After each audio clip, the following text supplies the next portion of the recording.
ide untuk perseroan perorangan apakah sudah bisa? Ini supaya perusahaannya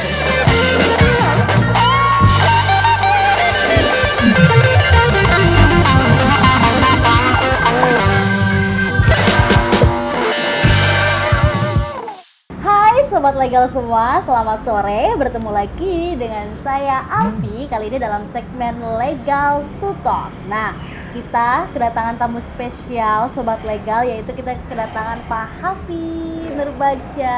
Selamat sore Bapak. Sore. Nah, ini kita ada visit ke Bandung, terus mampir ke tempatnya Pak Hafid.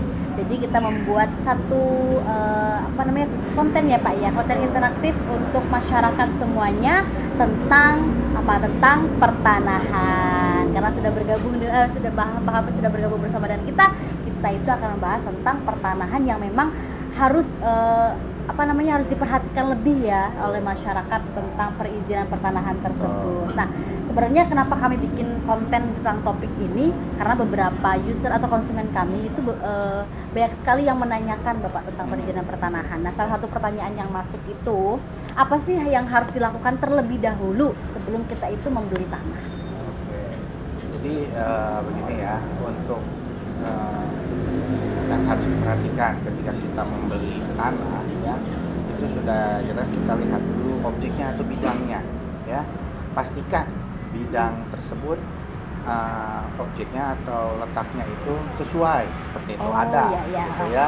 Itu jangan sampai kita lihat ternyata bidangnya itu berbeda seperti itu, apa yang diceritakan dengan pada saat kita pengecekan atau melihat survei langsung ke lokasi itu berbeda. Begitu. Berarti sebenarnya itu bisa dicek ya Pak ya? Oh iya. Gitu. Nah, setelah kita melihat langsung lakukan survei ke tempatnya itu, kita lihat terkait dengan ini yang paling penting, legalitas ya, sertifikat. Betul ya. Nah, di dalam sertifikat ya, kita lihat dulu di situ ya, terkait dengan bidang tadi, akur atau tidak, sesuai atau tidak dengan peta bidang yang ada di sertifikat tersebut. Begitu. Nah, setelah kita lihat, kita cek ya, oh ternyata sesuai nih letaknya, batas kiri, batas kanan ya, gambarnya bagaimana gitu kan. Nah, kita lihat dari kepemilikan tersebut, sesuai atau tidak kepemilikannya, seperti itu. Kita cek lagi kepemilikannya, oh betul, ternyata bapak tersebut sesuai menawarkan kepada saya, sertifikatnya sesuai, objeknya ada. Seperti itu. Nah, itu biasanya terkait dengan langkah-langkah kita ya, efektivitas. Berarti kan tadi cek dulu tanahnya benar atau ini, habis itu sertifikatnya sama yang tertera dalam sertifikat tersebut sesuai apa tidak. Nah, itu dia yang memang harus diperhatikan sebelum kita membeli tanah. Nah, kalau kita tips untuk kayak langkah-langkah agar terhindar dari penipuan, karena kita tahu ya Pak ya, gitu banyak juga dari teman-teman atau orang-orang di luar sana yang ternyata tertipu dalam hal ketika dia membeli tanah. Ya, jadi tips mungkin ya, yang seperti keamanan untuk kita dalam pembelian atau melihat pertanahan ini, kita yang pertama terkait dengan legalitas ya. Sebaiknya pastikan ya, nama yang tercantum di dalam sertifikat sesuai dengan apa yang diberikan oleh penjual, seperti itu ya. Nah, terus yang kedua, kita cocokkan bidangnya tersebut ya, ada atau tidak ya. Nah, kemudian yang terakhir, pastikan sertifikat tersebut dicek kembali kemana, ke Badan Pertanahan Nasional ya, atau BPN ya. Nah, ada atau tidak, tercatat atau tidak sertifikat tersebut di Badan Pertanahan Nasional. Begitu. Baik.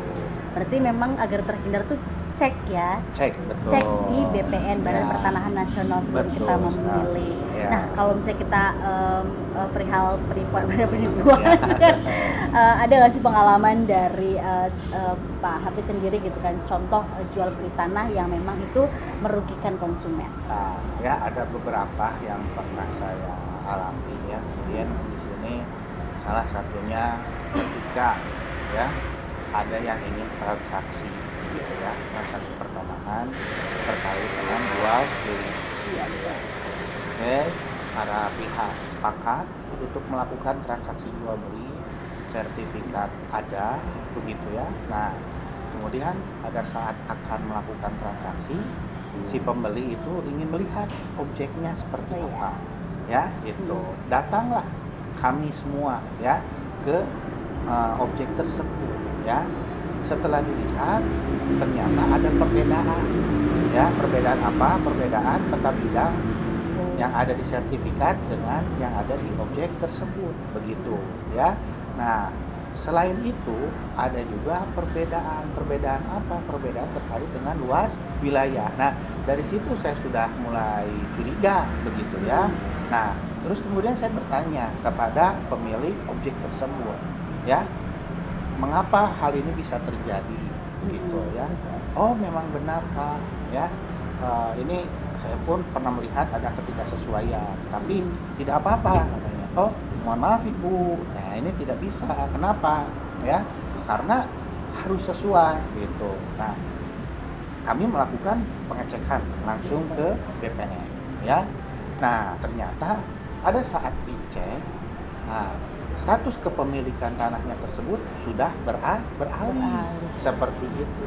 Dan memang salah si ibunya itu ya, atau kekurangannya si ibunya itu tidak mengurus atau tidak memantau ya, mulai dari tahun 86 begitu. Jadi Iya, iya. dibiarkan Iya, saja, dibiarkan. dipercayakan saja begitu. Nah, akhirnya sadar ketika apa yang dia miliki sekarang ternyata sudah beralih haknya ke orang lain.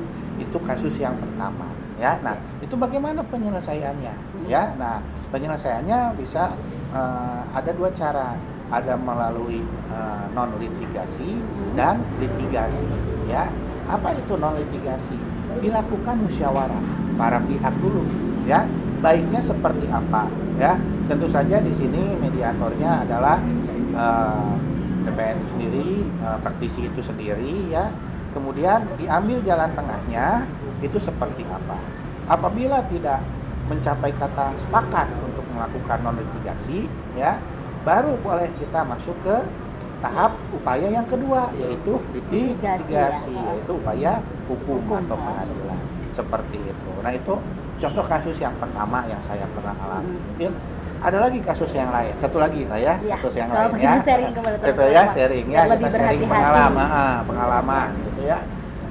Nah, kemudian datang ya Tuan A, ya Tuan A datang menghadap, ya, ingin melakukan pengurusan jual beli seperti itu, ya. Oke, datang kedua belah pihak, ada penjual, ada pembeli, ya. Nah, kemudian mereka semua membuktikan, ya, mulai dari sertifikat, ya, PBB, KTP, kartu keluarga dan yang lainnya, ya, kepada pembeli, ya. Nah, ketika sudah datang, gitu ya, oke, saya cek seperti itu, ya. Nah, saya tidak langsung mengiyakan terlebih dahulu. Kenapa? Karena saya harus memverifikasi dulu, ya, betul atau tidak data-data tersebut, ya. Nah, oke, saya meminta atau memohon waktu kepada penjual dan pembeli untuk melakukan pengecekan. Nah, setelah saya telusuri, ya, hasil pengecekan tersebut ternyata nama sudah tidak sesuai, begitu, ya. Nah, peta bidang masih sama luas, nama sudah tidak sesuai seperti itu. Nah, itu salah satu contoh yang lainnya, ya. Itu sedikit mungkin ya pengalaman saya. Berarti emang ketidaksesuaian ya Pak ya, dari beberapa berkas, dari wujud atau bentuk dari tanah tersebut ternyata. Itu juga memang harus diperhatikan dari awal teman-teman semuanya, sobat legal. Kalau misalnya mau beli tanah memang harus benar-benar diperhatikan dari awal, sertifikatnya, terus kita visit ke tempatnya, terus hal-hal data-data yang tertera dalam sertifikat itu juga harus kita teliti gitu.